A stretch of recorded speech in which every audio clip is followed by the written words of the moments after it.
প্রিয় মাছ চাষি ভাইয়েরা, আসসালামু আলাইকুম। ভিডিওতে আপনারা দেখতে পাচ্ছেন এগুলো হচ্ছে থাইল্যান্ডি অর্থাৎ থাই জাতের পাঙ্গাস মাছের পোনা, বড় সাইজের পোনা, 8 থেকে 10 ইঞ্চি সাইজ, অর্থাৎ প্রতি কেজিতে 3টা বা 4টা ধরে এরকম সাইজের মাছ। যারা পুকুরে বা ঘেরে মাছ চাষ করতে চাচ্ছেন, থাই পাঙ্গাস চাষ করতে পারেন। এই মাছগুলো স্বল্প খরচে তুলনামূলকভাবে বেশি লাভ করা সম্ভব হয়, এবং কি এই মাছগুলো রোগ জীবাণু নাই বললেই চলে। আপনারা এই মাছগুলো চাষাবাদ করতে পারেন একক বা মিশ্রভাবে। এই মাছগুলো আমাদের কাছ থেকে আপনারা সারা বাংলাদেশ থেকেই হোম ডেলিভারির মাধ্যমে নিতে পারবেন। ইচ্ছে করলে আমাদের এখানে এসেও আমাদের হ্যাচারি থেকে সরাসরি এসে নিতে পারবেন। প্রতি শতাংশে আপনারা 250 থেকে 300 পিস করে মাছের পোনাগুলো চাষ করতে পারেন।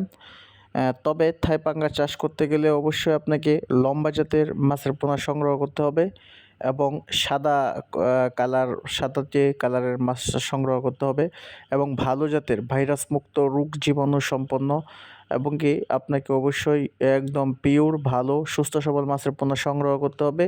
আপনারা এককের চাইতে মিশ্রভাবে এই মাছটা চাষ করলে ভালো। যেমন প্রতি শতাংশে 8 থেকে 10 পিস হারে কার্প জাতীয় মাছের সাথে আপনারা এই মাছগুলো যদি চাষ করতে পারেন, তাহলে ভালো মুনাফা অ্যামাউন্ট অর্জন করতে পারবেন। কম অক্সিজেন, কম পিএইচ যুক্ত পানিতে এই মাছ বেঁচে থাকতে পারে বলে এই মাছ তুলনামূলকভাবে লাভ বেশি।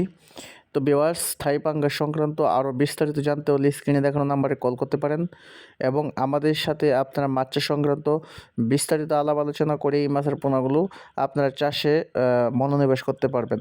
ধন্যবাদ সকলকে।